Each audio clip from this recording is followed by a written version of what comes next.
Everybody, Roger and James here from the DisKingdom Podcast. In this episode, we're going to be talking about our kind of top attractions really at Epcot in Walt Disney World. So we're going to be doing one a piece, and we're going to probably pick three, but we'll probably wander off a little bit. So, James, what's your first pick? I'm going to do first pick is Journey into Imagination with Figment.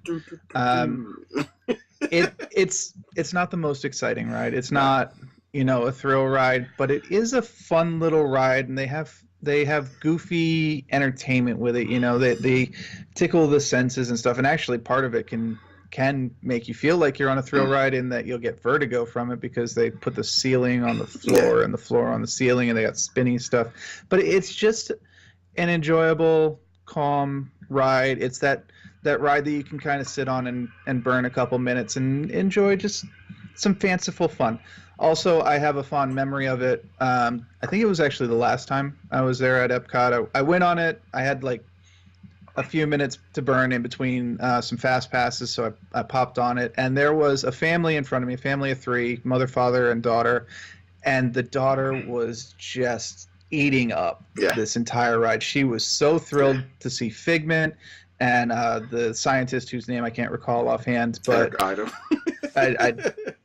I don't know. Either way, she was just loving it. Her parents were doing that parental, we're laughing at and with you at the same time kind of thing, and I was just like, this is awesome. So, I do enjoy the ride. I always enjoyed it. Go ahead. I was going to say, it was, again, one of those ones doing with my dad because he didn't tend to do big rides, so obviously went with the original one. But I know, like, when we went last time, again, walk on. It's a walk-on ride. There was no queue. You just walked straight onto it, got on it, and went around, and then we're out. And there's always that thing for me of, like, when a ride is like that, when you can walk on, you do the ride, and you get off, and you can do it in about 10, 15 minutes, perfect. It doesn't matter, even if it is, okay, it's fine, because when you've not waited for a ride, it changes it for me, because it's like Jungle Cruise. If we were able to walk onto Jungle Cruise every single time, I'd do it every time. If I have to wait 45, 50 minutes, it's not worth it. Imagination is a bit like that. If it was a 15, 20-minute wait, I wouldn't do it. 5 minutes, yes. It's a fun little ride. I love them. I don't know. And a Figment is, it was that kind of thing of, I used to have a Figment plush from our first visit in the 80s. In that imagination, that I discovered peanut butter and jelly in my Figment Happy Meal. So Figment is kind of got that old school connection with me. But the ride, I don't dislike it. I know a lot of Disney fanatics tend to down it, that they didn't like it's not as good as the original. I don't get that with that. It's funny, taking my wife onto it every time we went to Epcot.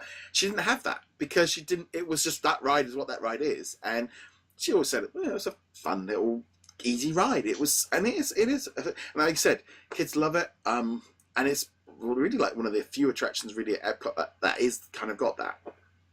Yeah, and it's kind of like a palate cleanser ride. It's that thing that kind of breaks up the day, and as long as you can walk on it, like you said, it's a good little time waster. And I know that I went on it as a kid because I did go to Epcot, back in the day, but I don't remember it. I don't remember what the original was like. I don't know how the new version is different from it.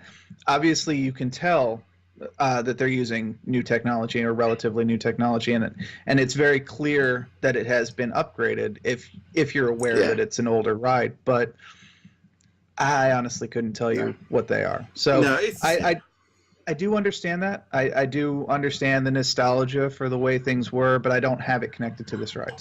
So my next one's going to be Soaring. Now, for me, I'm going to be focusing on the old one. I haven't done the new one yet. We're doing it soon, and I'm a little bit I've been hearing a bit iffiness on Soaring because of the change has caused some issues if you're not sat in the right spot. But as far as I'm concerned, the Soaring I have done in the past and the one I did all over the place is one of my favourite rides. It's I just love that feeling of you'd be flying through the air, you got your feet dangling. Funny thing is, the first time I ever rode that Soaring was actually in Disney Sea in Tokyo. So I went in the completely wrong direction for that one. I did it in Japanese, and so it didn't really matter at the time. But so I experienced it the wrong way around. Of it wasn't an Epcot ride; it was a Japanese ride for me. But it's just a fun, easy ride. I can't wait to try out the new version. And the smells and the feelings of it and stuff. And I know the new version I'm actually going to be excited about, because there's going to be a number of scenes where I know I'll be like, oh, I've been there. Oh, I've been there. I've been along the Great Wall of China and stuff, and that kind of thing. And I've been on in Sydney. I walked across the Sydney Bridge. So for me, it's like it'll be like a round the world trip on my holiday. I mean, but that is kind of the idea of it. And I have seen both. And I definitely prefer the new version of it. I can't speak to these viewing problems if you're in the wrong one. I haven't experienced that personally. I'm certain that if there are complaints, then there's definitely a problem, and I'm sure Disney is looking into it. The only problem I've encountered on Soarin' was having some nice lady taking pictures through the entire ride and the flash disrupting the projection, which was just annoying. And no one stopped her. No. There was nobody being like, put that camera away. Yeah. The funny thing is, because she was using her flash, I guarantee you the picture she got was of a gray projection screen. So congratulations, lady. You ruined the ride for everyone and didn't get good pictures. It is like when you're standing there and you're watching the fireworks and the flashes are going off, going, you aren't lighting up the castle. You're not going to boom. So, but I will say Soarin' is a really, really fun ride. It's just chill. You get to the old version, you flew over California. The new version, you fly around the world. I can't recall if they updated it so both versions actually end at the appropriate place. I know Shanghai, I was at the one in Disneyland most recently, so I think it ended at Disneyland. I think the one at Epcot does end at Disney World. Yeah. But I'm not 100% positive. I always thought it was funny on the old one where you would be flying over Disneyland at Christmas. It was always about, why did you pick then to film it? It was a bit of an odd one. But as a whole, again, a lovely one. It's usually one I did try to get a fast pass for. It's kind of, because it can be a bit heavy. But then they've added another screen to the Epcot, haven't they? So yes, they have. Hopefully that when we go next, it'll be... it'll be a little bit easier to get on. So sometimes it's like just doubling capacity can really make a difference for an attraction of just bringing down those wait times. But what's your second choice? The second one is going to be a very odd one, and I think that people are going to be wondering where I'm coming from this with. But I'm actually going to do Mission Space, which, if you recall, is the one that's actually two different rides. There is an easy version and a hard version. And it's 4 people in a capsule, and it simulates you going into space, rocking the thing around. You got the video. Now, I do want to stress, this is another ride that has been updated very, very recently. Now, if we were talking about the original version where you go to Mars, this wouldn't even be in contention at all, because that version of the ride was not particularly good. They've updated it. Now, if you do the easy version, you do just a quick orbit around the Earth, and they've got like kind of a documentary narrative or narration being done by Gina Torres from Firefly, where she's like, "Oh, and now you're crossing over Italy, and now you're crossing over this," and you can see that. It's kind of cool.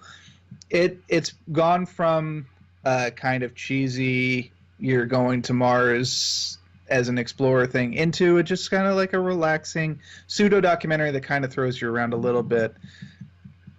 And as a space nut, as a space nerd, I like, yes, I will ride this freaking all day long. Just talk nerdy to me on this one, and I'm good. I have not tried the hard version, mostly because I don't feel like throwing up, but it's there, and it is a different experience. I don't recall which one it is offhand, but if you do it, both the green and the orange version, they are two completely different experiences now. Yeah. See, I remember doing it when I was a teenager. I have got no memory of what it is. That's how much of an impact it had on me, of like, I don't even remember the ride. We went last time and we walked in with my wife, and my wife took one look at the cockpit and she ran off, and we didn't actually do it because she literally just like, I can't sit in there, that's too claustrophobic, I can't do that, and we went straight to the exit. So I did do a trade for some Vinimation at the trailers outside in the shop, so that was good at the time.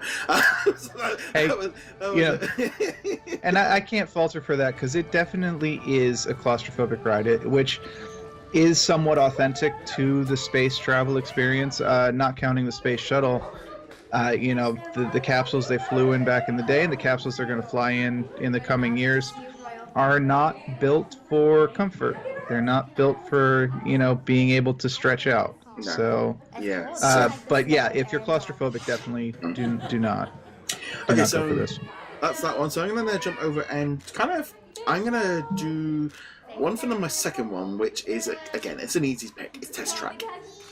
The Test Track is awesome. Test Track is awesome for a couple of reasons. Now, I remember doing it when it was a Crash Test Dummy one, and for some reason as a kid, I don't know why, but we did have some Crash Test Dummy toys with the figures and the cars that crashed.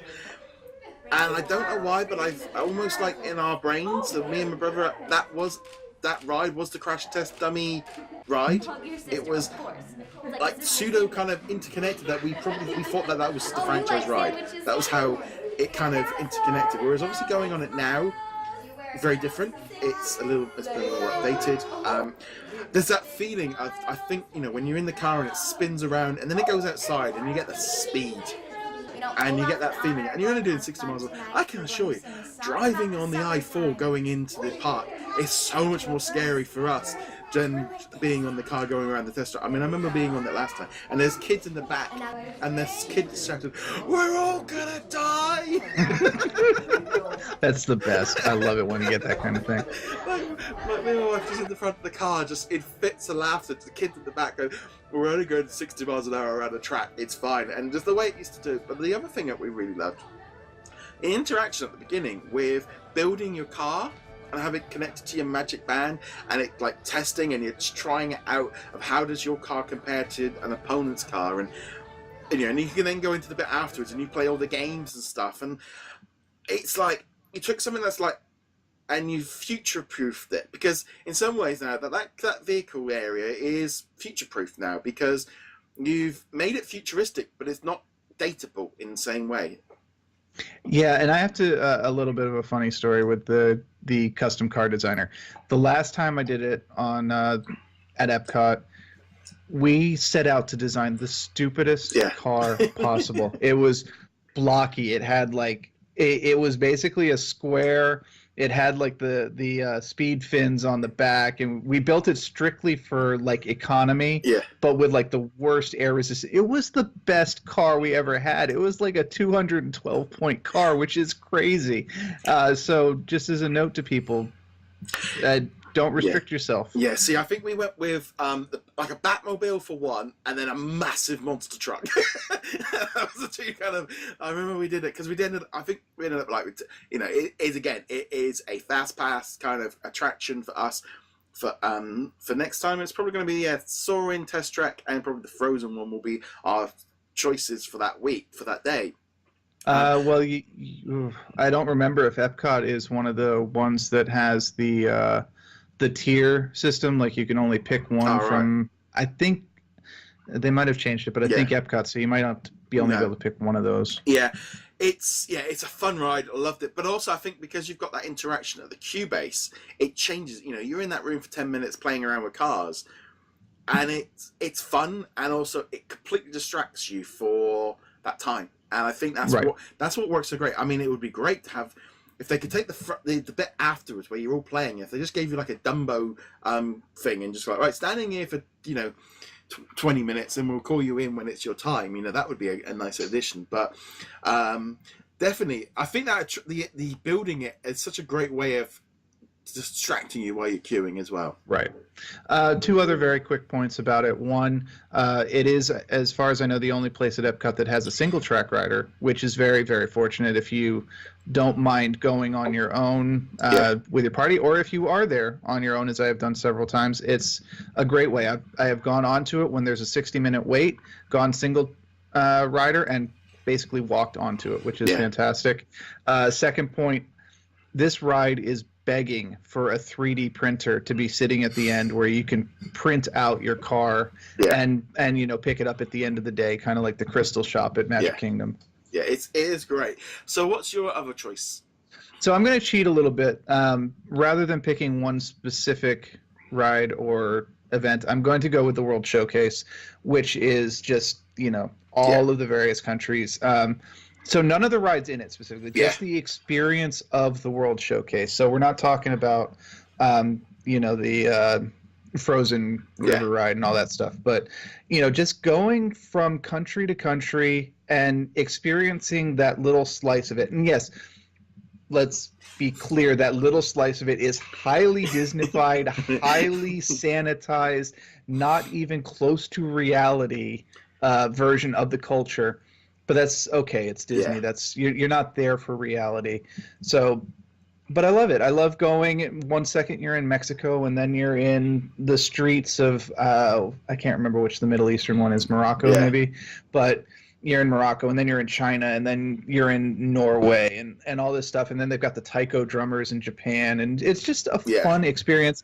And also, I have a certain fondness for it because it is part of both the 5K and the 10K when they do the Run Disney events there. So it's a mile. Yeah. The showcase is pretty much a mile, and for me, that is a waypoint, an easily identifiable.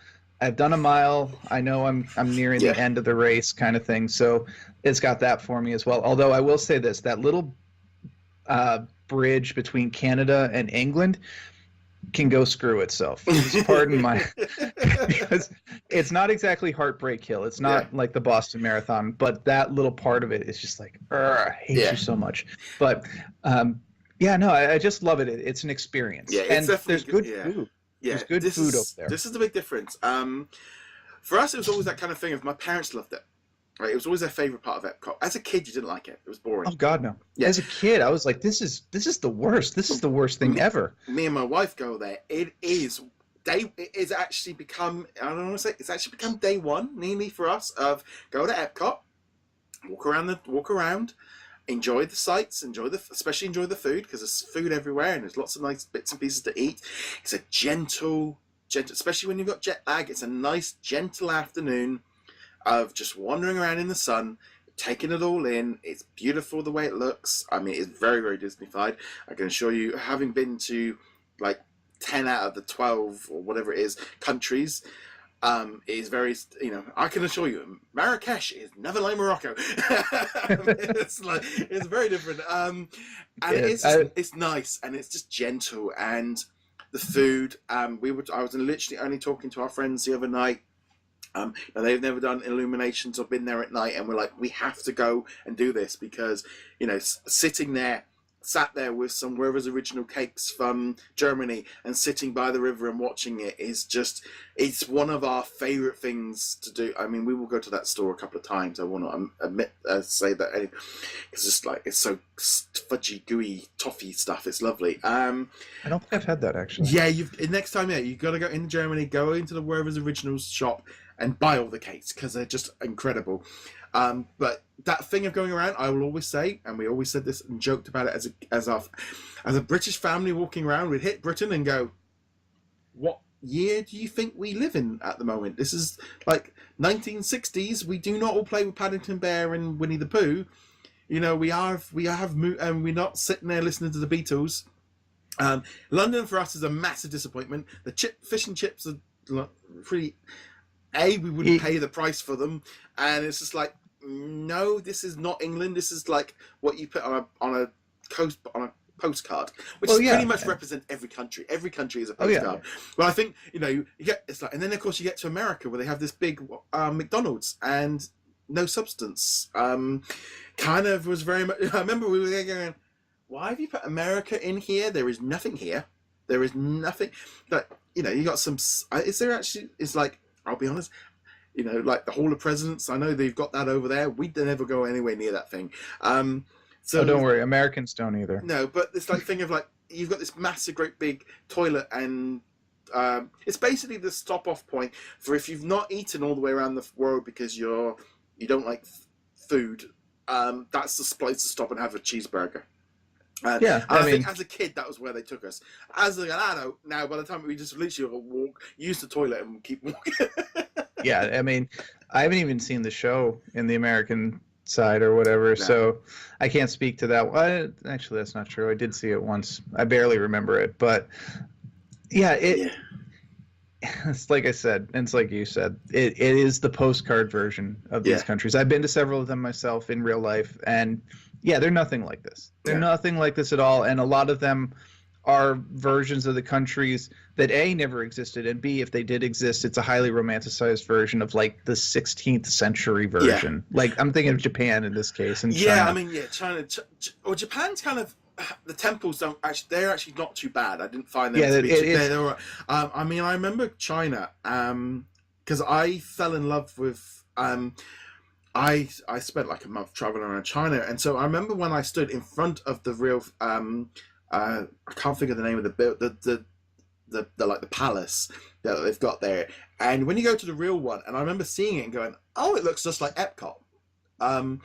And they've got, I mean, I remember like walking around this like big temple and stuff, and there is that thing of, and this is where where my choice comes into this, I always loved the 360-degree films for Canada and China. I'm going to put them both on the same kind of thing here. That works for me. Because I remember when I saw them as a kid, it was always that feeling of, like, I loved it. I loved that 300. It was so unique. You'd never seen anything like it. And it was, I mean, I remember my dad used to have to close his eyes at a certain point because he'd feel a bit giddy because this is the thing, the constant theme of, he would have to hold onto the bar and close his eyes for certain scenes. And just the scenery and the viewing of it. And now having gone back when we went last time, of having travelled extensively through Canada and China, it's that kind of like, I remember that place. And for me, it changes the whole thing of it being just it's very much the romantic side of China and Japan and Canada, and those it's like, because I remember it's like I said about doing these, and you're like, what? And it's like, no, it's for me that is like, you've got to go do them because I love that represent, and the whole Epcot just is that whole globe trotting thing of it, and maybe Epcot is the reason why I love traveling. Back when I was 7 years old on the first visit, that was what I wanted to do. When you go to Venice, you go, I've been up the top of that tower, and I've been, and you go around, and it's, I can't wait to go to Arendelle and Norway when I retire, because it's the only chance I'm going to get because it's in the middle of the summer is the only time to go. it's that kind of thing it's just so much fun. I've been to Norway in November. Do not recommend. No. Actually, I take that back. Oslo was gorgeous, beautiful city, and I would absolutely go back again. I would definitely spend time in the Old Town version as well. That said, I still love going to the Epcot version. I think the Frozen ride is highly overrated, and if it didn't have Frozen attached to it, i.e. when it was the Maelstrom, it wouldn't be as popular as it was. No. But it is the same ride. I mean, we are on our next visit. I will be trying to make sure I get a fast pass for Frozen, because obviously that's the main attraction there, and it's the only new attraction when we go next, other than Soarin'. But I do remember I got a fast pass for Maelstrom last time. My wife she didn't really see what the fuss was. And again, in her eyes, it was like, why is this a wait? This isn't a wait ride. This is get on, whiz around. It's a fun little experience, but it's not worth a wait. And she gets it. I sometimes have to kind of like make sure I plan for the bottleneck long queues. I have to plan a little bit to make sure she doesn't wait, because I know which rides I've got the queues and which ones haven't. And it's that kind of thing. Of Maelstrom was always fun. I always liked just standing around with the big troll in the shop with the nose. That was always the kind of the big. There is a lot of stuff there. There's loads of attractions and stuff fun. I always loved the little Mexico ride. I remember when I do it.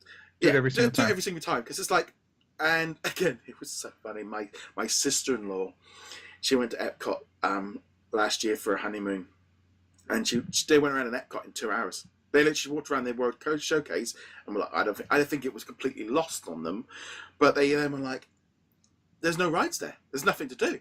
There's nothing to do there. It's like, well, no, I didn't even notice till literally a few weeks ago. There's something in France I've never done, because I didn't know I've wandered around there, and again, they don't sign it properly, because I can't wait. You talking about the movies? Yeah. Yeah. I've never did it. I know. I mean, I'm really looking forward to when they put Ratatouille in there, because having done that in Paris, that is going to be. I'm happy with them Disney-fying I think the parks need that. I think put Mulan in, put Big Hero 6 in Japan. Bring some franchises and put them at the back and gifts, and because they need to upgrade it because kids need something a bit more. But I think for an adult, we look forward to going to Epcot and walking around that World Showcase. The Future Zone is kind of lost that now. It doesn't have that awe-inspiring futuristic view like it did when I was a kid. But World Showcase is something special. They need to bring back Captain EO, obviously. So we did actually do Captain EO last time we were there because it came back for a little while. Yeah, well, I'd never done it, so we did it. It was a walk-on, do the show and walk, and it was like, okay, that's fine. And then you see it, when we were walking around France and going, why is it still here? It should have been, 6 months and done kind of thing. They kind of held on to it. But then I always loved it when it was the Honey, I Shrunk the Kids, that Honey, I Shrunk the Audience. We loved doing that as a family. But yeah, so I think that's our top ones, isn't it? Have you done them all? And that is all three of them. I am going to throw out one honorable mention. You did mention it earlier, which is Illuminations, which is the closing show of the night. It's such a fun adventure. It's such a fun experience. The music is really good for it. It's actually my favorite of the park closing events. So I'm going to throw that out as an honorable mention. It's also, at least in my mind, connected very closely with the World Showcase, so it's kind of lumped in with that. But yeah, I think that's it, and I think we've done all four of the Florida parks now. Yeah, so we'll be doing a Disneyland edition as well. But let us know in the comments below, what are your top 3 attractions for Epcot? We'd love to know your thoughts on that. As per usual, go check us out over at DisKingdom.com, and we shall see you guys soon. Later.